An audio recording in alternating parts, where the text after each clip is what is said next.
What is going on, guys? We are back with some GC content because we need to get this thing fixed and driving. It drives, but also doesn't. One of the main issues is what we got right there, and that is going to be a new radiator. Because, if you can see, this one has a hole in it. The guy I bought it from said he was driving through a mud field and a stick stabbed right through it. So therefore, we have to get a new one on now. And we also got to address that. So leaking some power steering fluid from the rack. So I'm assuming we're gonna have to do something with the rack, unfortunately. But yes, we'll start with the radiator. And yes, if you already saw, I do have the whole interior stripped out of this thing. I was deep cleaning it and just, holy shit, there's hella spider webs right there. What the hell? Get all that out of the way. Anyways, yes, I was deep cleaning the interior because it was disgusting when I found it. It was moldy and nasty. And also dyed the headliner and the carpet while I was there. And we have that ugly automatic thing. Hopefully we can swap it out eventually, though. If someone has a 5-speed swap, I would love to put it in this. So, but yes, we pretty much have the whole thing stripped down. And while everything's just laying here, which I probably shouldn't be doing because it's just going to get dirty, but whatever. We are going to work on the mechanical issues on this car, try to get it to where it drives pretty decent. The engine bay is not too bad on it. It's a little crusty, but pretty much everything's there for the most part. We got it jacked up. Now we gotta go under this nasty ass thing. I mean, look at this. There's a wiring harness hanging. Golly, brother. This thing is cooked. And we gotta drain this stupid thing, so let's go ahead and get a bucket. We got the radiator and this little bubble wrap. We're gonna have to pull it out of here, but this is it. Pretty simple. So I think I see the real issue is just that it broke off from the zip ties is all it really is. So some zip ties all the way down, and this thing should hang back up pretty fine. And then we gotta pull out the drain plug, which is right there on the side. Drain it in the bucket, and then disconnect the cooling lines for the automatic, and that's about it.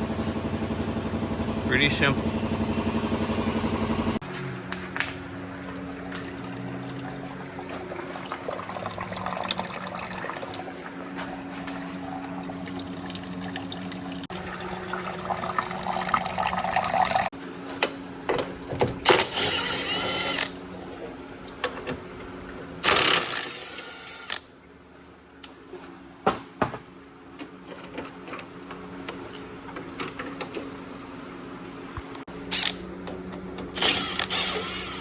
Loosen that one.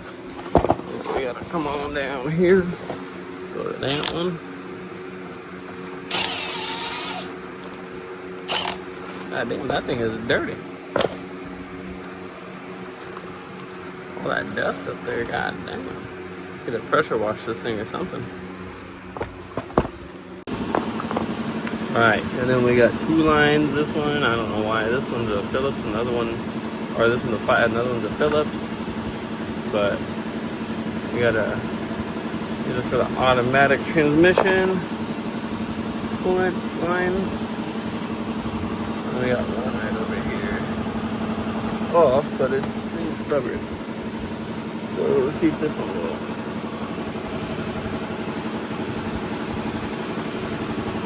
That one did. And that.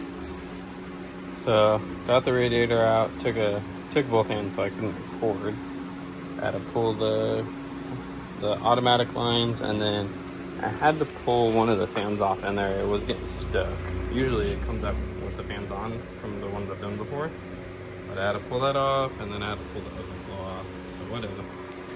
Getting the new ones on. It doesn't quite line up, which is weird, but we'll make it work.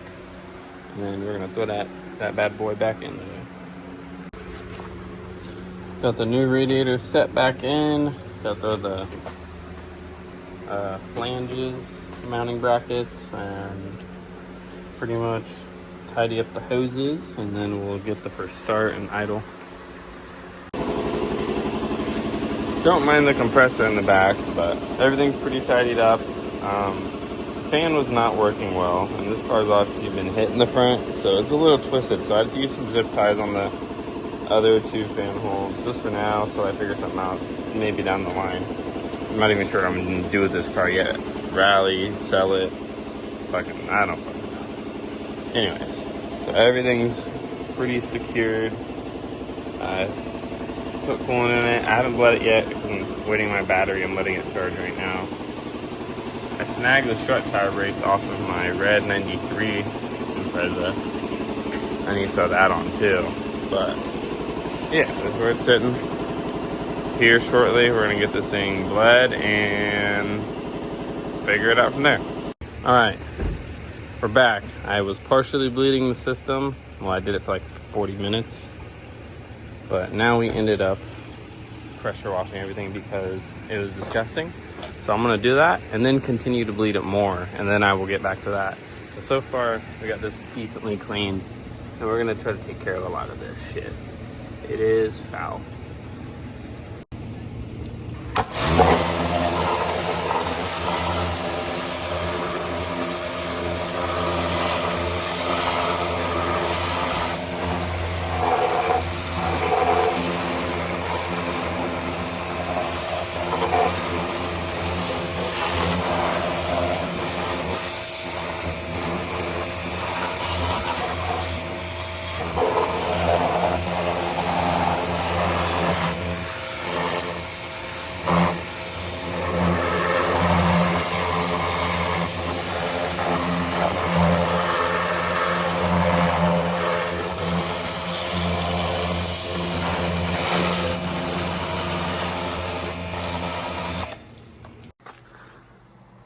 Before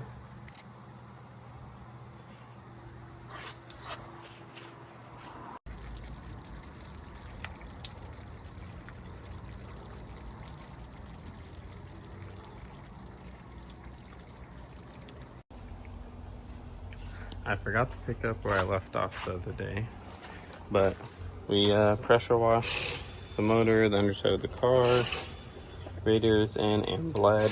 Car runs good. I let it run for like a few hours in total. Went and did some donuts. This thing swings it pretty good.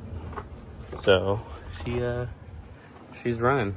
And there's one step towards hopefully getting this thing set up as like a rally car or something. I don't know. The interior is still obviously stripped. I just put the seat in for now.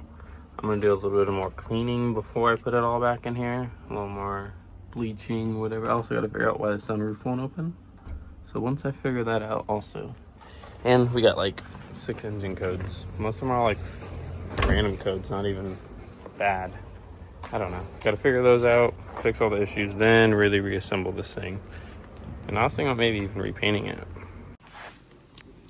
Then we also have this bumper. This thing is in dire need of some love. Fix that. And then we got this one crack on the bumper, which I think is fixable. A little plastic welder. Fill it up with some plastic, body filler, whatever. Get that thing back together so it looks like this side. So that is on the agenda for now. But other than that, radiator is successfully installed. Threw on the old strut brace off the red GC8. And now down to working on these engine codes and getting them solved. Other than that, that will conclude this update on the Riley build or whatever we want to call it. Deuces.